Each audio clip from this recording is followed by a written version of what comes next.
Hey crew, here's a little preview from what we're doing on Raw 170. This is rumble drills for grapplers. I don't care what kind of grappling style. I think you should find a lot of useful stuff on here.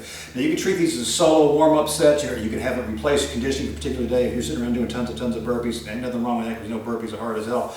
You can replace them with a rumble set, and trust me, your lungs will be burning up at the same time, building some rock solid core skills. Everything from the feet all the way down. Make sure we get some bucks, turn-ins, ups, and you know, sit and turns all the way down the line. Anyway, see you Raw 170 for the complete scuttlebutt skinny on that. As a matter of fact, we're going to release the entire syllabi so you can take a look and see what's on there. There's 22 drills on there.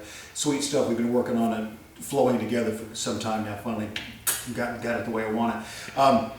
One of the things that will be on there, this will be covered on there as well. I'm going to give you a quick preview, and this one's a non-dynamic drill whatsoever. We want to talk about rock solid, spring-loaded base. And we all know referee position, down position. We don't want to start from this position. We're talking about anytime we got to go from we want to be on our feet, we're going to be in top riding position. If we, for some reason, wind up in the bottom, we want to make sure we get up to the referee's position or a down solid base position. And then solid base position, it's not a place we're hanging out in. If anything, you're going to be there half a second. 1 second probably is too long in my opinion, but we're going to make sure in that half second, that one frame for the motion, combat motion picture, that we're in that position, make sure we're doing this correctly. And all of us know what it looks like.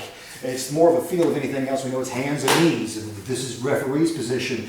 But if we really want to break it down, get everything going with it, we do know there's going to be a slight hunch in the shoulders. We're going to have a slight tuck in the chin, not all the way down like we're boxing, because we need to have our heads up in case we have some Nelsons coming through. Don't sweat the choke yet. Again, look at 163 through 165 on the Raws, and you're probably not going to sweat that too much anyway. We do know that it appears like there's going to be 6 points of contact. Au contraire, not true. We'll get to that in just a moment.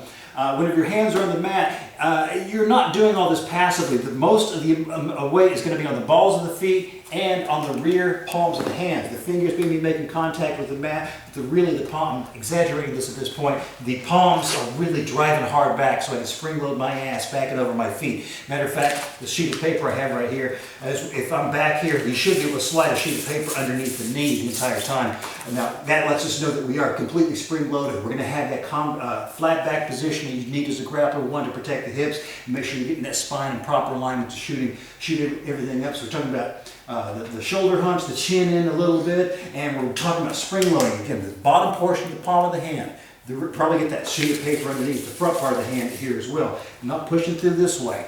Down in this position, spring loading back. The reason we're doing the elbows off is going to be directly in line. We want everything in line. I want my knees in line with the balls of the feet. I want the elbows pointing back towards the knees and the hands in line with that. So if we're looking like straight on with it the entire way, I'm on train tracks to make sure I've got this together. The knees aren't wider, the feet aren't wider, the hands aren't wider. We're trying to keep everything in this one solid position, elbows pointing back, everything loaded with driving the ass over the toes. And the reason we're wanting that, in case whenever it comes time for any sort of spring ups and spring loaded base, I want to make sure if I had to get up from here, I'm not doing it by stepping up, I'm not doing it by assing up first, I'm able to do it by spring loading, and I'm able to push myself directly into a standing position. I'm going to go to a rise. Can you follow me that?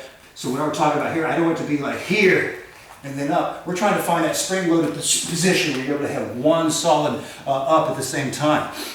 Now when we're talking spring loaded, we're running through these rumble drills, we're talking about buck, turn in, bridge to base, turn in, cuddle, bridge to turn into base. Every time we hit this rock solid position, we're going to be able to move, use that flow that came in front of the referee's position to the referee position, and that flow, that momentum, that inertia will allow us to really spring through so it won't have this slow motion slide and getting up to base. It'll boom, rock solid up to the feet immediately. Now, if you're already grappling for a while, you're already on the same page with me. And if a lot of that's not making sense, when you start putting the rumble drills together, you'll be good to go and everything like that. Anyway, have a look at that entire syllabi on Raw 170. Really proud of how we put this together. Again, that gets released on December 1st, probably at the time you can take a look at this. Take care.